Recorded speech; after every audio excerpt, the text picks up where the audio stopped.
Just Keep Going North. At the Border by William T. Vollman.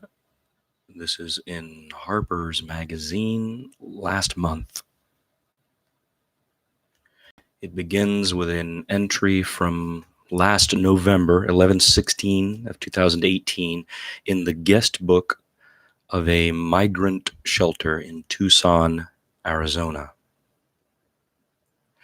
I am called Ingrid, and my mother is called Basilia, and we left our house well. We came sad to look for a new life for my family.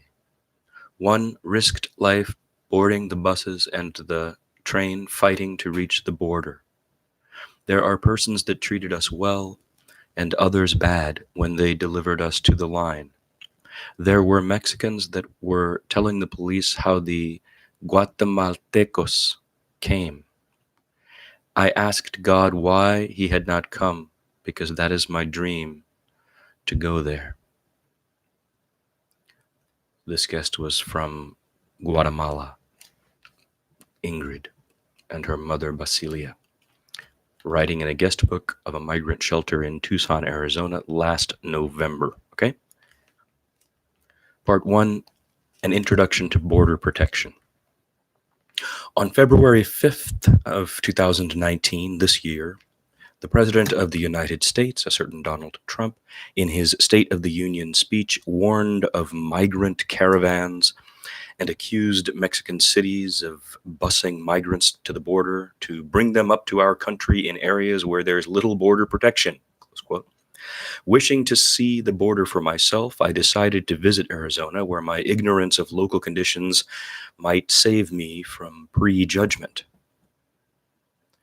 At an hour's driving distance from Tucson lay the internationally bifurcated town of Nogales, a perfect candidate for Trump's border protection. On Wednesday night, braced by a unanimous resolution of his city council, Mayor Arturo Garino declared that Nogales would sue the federal government if it declined to remove the new coils of razor wire. The newspaper remarked, quote, Garino said authorities didn't tell him why more wire was installed, close quote.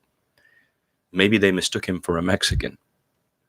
When reporters tried to get to the bottom of it, they received their own education. Quote, U.S. Customs and Border Protection and the Department of Defense did not respond to inquiries about why additional wire was installed last weekend, close quote. Duly impressed by the latest headline, driver shot after trying to run over CBP officer in Nogales. That was in the Arizona Daily Star, February 8th of this year, which is to say, the car coasted into Mexico, where police pulled out the unconscious driver and his cipher of a passenger, after which all sources settled into the easy glow of the no comment.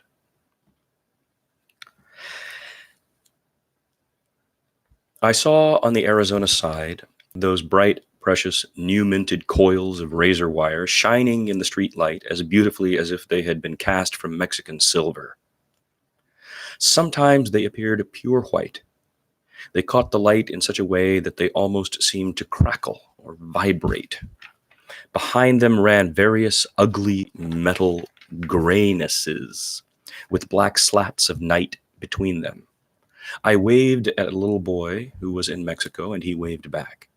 Then I went to chat with some Latinos on my side, 3 women and a man, who were all leaning in toward the fence at a pale form that pressed toward them from the Mexican side. They must not have intended to visit for long, since none wore jackets.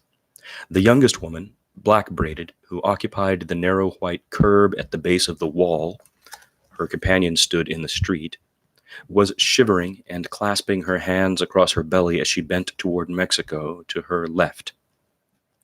A single glittering coil of razor wire preened like the fronds of a lordly palm tree, and the stained white base of the wall glistened like dirty snow. I told them that the razor wire disgusted me, and they said they felt the same. Their compañera in Mexico, was a 40-ish woman with black hair and movie star eyelashes. Her fingers shone as bright as metal.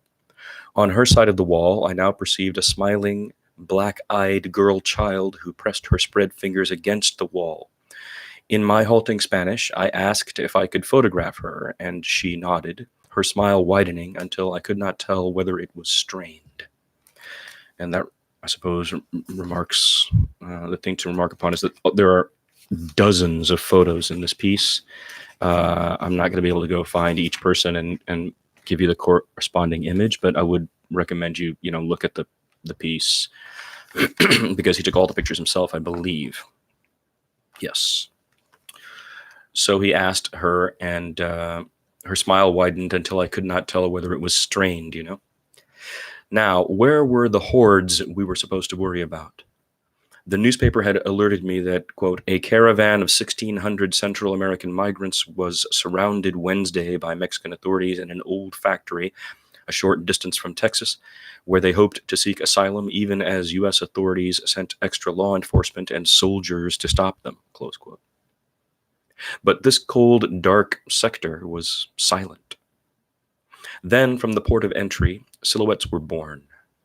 A good 15 or more, importing backpacks and roller bags, hastening up the sidewalk around two sides of a gas station that glowed with eerie, blank purity. They were practically running away from Mexico. My fixer proposed that they aspired to catch some night bus. On such matters, he and I speculated, pretending to be journalists. Then we drove across the border. As usual, the Mexican authorities did not even inspect our documents. Part 2, the silent border. Yes, it was silent, and so many times I found people falling silent. Quote, I've lived in Tucson for 30 years, said an immigration lawyer named Rachel Wilson, who lived in a little house with a cactus garden in front. Quote, in the old days, it was not a big deal. You could just come and go, just a minor way of passing through. It was not all these big barriers and all these officers. It wasn't militarized, not like a war zone, close quote. And when did you notice a difference? Quote, there were some small changes in the mid-'80s. The big changes happened in 1996. And then after 9/11, it really changed. We've seen that over the years of enforcement just gets more harsh. Unfortunately, there's this perception that it's all Trump, but things were unbelievably bad even before Trump came into office. Obama was the first to open family detention centers. The good thing about Trump, if there's anything good about him, is that he has forced us to open our eyes to the horror, close quote. In 2019, most everyone I met was guarded. A number of interviewees declined to have their names published. The unvarying cause was worry about retaliation. At first, it seemed like old times back on the Mexican side. I walked down the street until it dead-ended at the rust-red wall, which was perhaps 20 feet high and set in raised concrete, with behind it, both low and high, the precious sheen of that new concertina wire. Nobody was walking in the United States. Nothing was happening. Parked cars, empty streets, and clouds ruled over North Side until a white Border Patrol vehicle rolled very slowly by. I sat down on a bench at the bus stop, which was one road width away from the wall, and listened to the vendors and strolling couples around me. A Mexican policeman drove by. He smiled and waved at me. Now it was time for a taco. The man who made it told me, quote, I've got 65 years of selling the tacos right here. I'm the only one who's allowed to sell tacos right here. A lot of soldiers came recently and put up the razor wire. As a journalist, what do you think about this situation? Close quote. I am ashamed of my president and ashamed of America, I replied. Quote, my opinion is this, he said, pausing to shake hands with another customer. Quote, these caravans were arranged by Trump and the government of Mexico to get authorization for the wall. These are smoke screens. From here all the way to Texas, it's a big smoke screen, close quote. Martin and Gloria de la Rosa were eating their taco breakfast at the stand. Actually, that one I can't show you. Martin and Gloria de la Rosa were eating their taco breakfast at the stand. They were a friendly couple. Senora de la Rosa said, I come into Tucson every week. This situation is bad, stupid. This strategy, Trump wants to put pressure, close quote.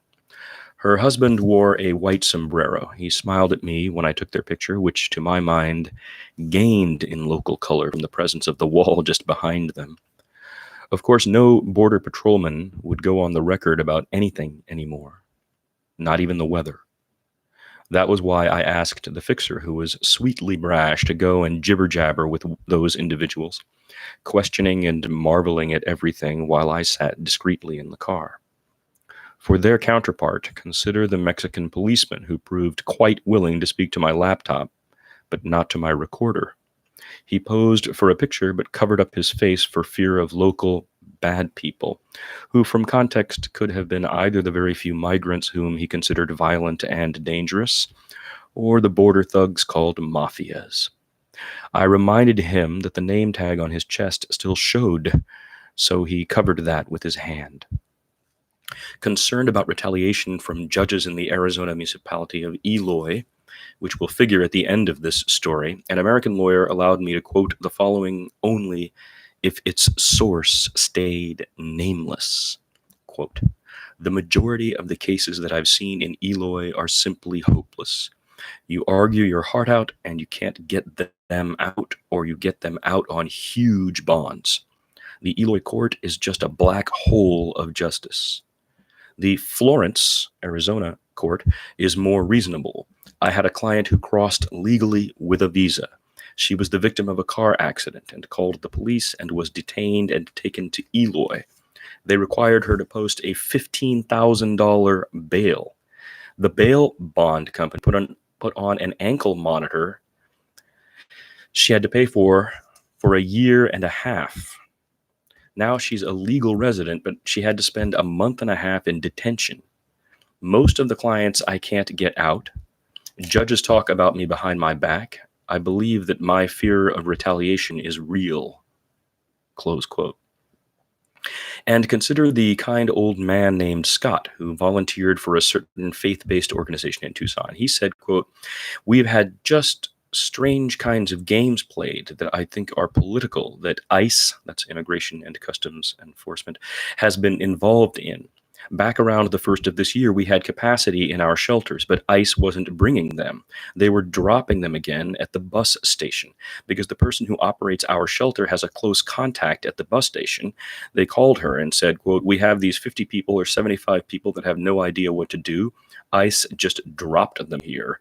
So our people got organized, went to the bus station, brought the people to the shelters. Our contact talked with her contact at ICE, with whom she had a good relationship, and the person at ICE told her, we were told not to tell you that we were going to drop people at the bus station or that we even had people to drop, close quote. Descriptions of the most extreme conditions were laid on me by a spokeswoman from No Más Muertes, No More Deaths, a group that deserves all my praise for caching food and water to help migrants in the desert. As you will see, they kept running afoul of the authorities with ugly consequences, so I can respect their caution. First, this young woman instructed me to keep her last name unpublished because, quote, there's a lot of interest in our work and I have kids, so, close quote. I asked what precisely worried her, and she said, quote, I mean, if we're actually going to go into it, then I'd rather not do a photograph, close quote.